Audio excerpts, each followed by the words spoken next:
What, according to you, went wrong for us to be in this crisis today?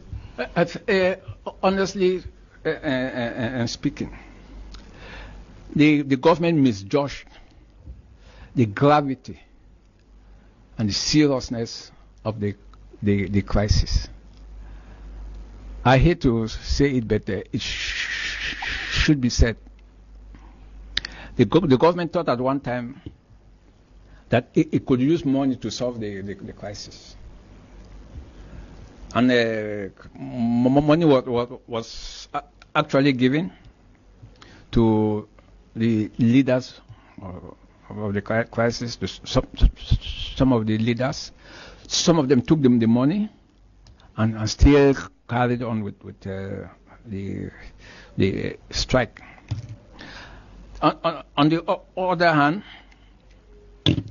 the leaders of the strike, the teachers union and the lawyers union in Cameroon, allowed themselves to be dictated by some Cameroonians in the diaspora.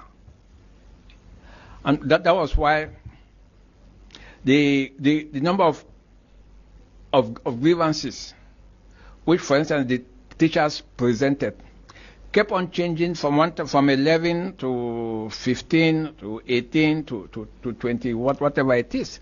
So it became difficult to hold the teachers accountable, since they kept on shifting their position. And finally, the hidden intention of the ring leaders of the teachers union and the lawyers, some of them, finally came out when they were no longer talking of corporate grievances, but of political grievances.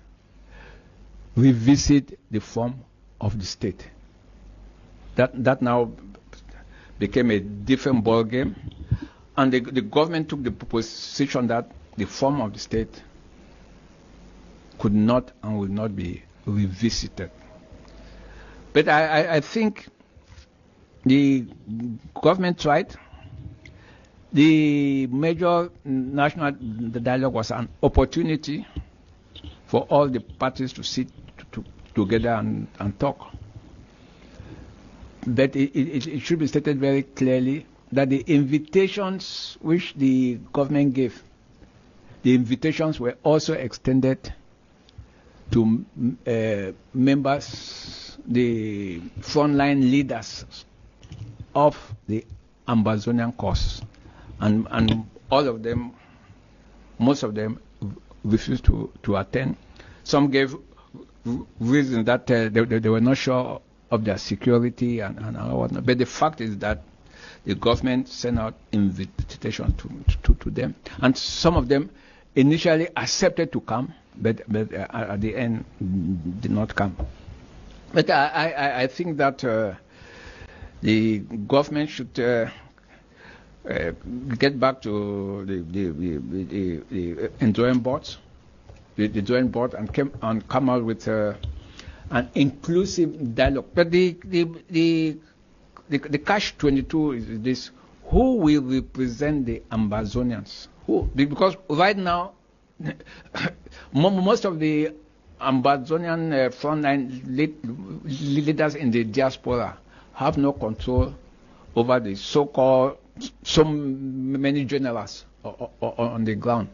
The Amba fighters have tested quick money. They kidnap you in no time. They raise 5 million francs, 10 million francs, 2 million francs. So they don't see any need of just easily and giving up. You will recall, Mr. Kum, that some weeks back, one of the Amba generals, Njesi, was killed, and it was discovered that he had millions with him, and he was putting up a fantastic structure. So you ask yourself, what was he ending before the outbreak of the crisis? So that should tell you how difficult it is to end it. But the government's policy of getting those who have accepted to lay down their arms to the DDR center is the best approach, and the government should continue. But the government should not give the impression that, quote unquote, everything is under control, for it is not under control. Okay.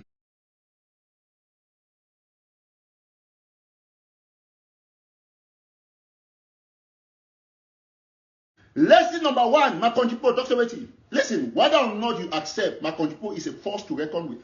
Me, I agree. He's an enemy that is strong. So, Ambazonians will thank my country people for the wonderful job. Now, we'll go ahead.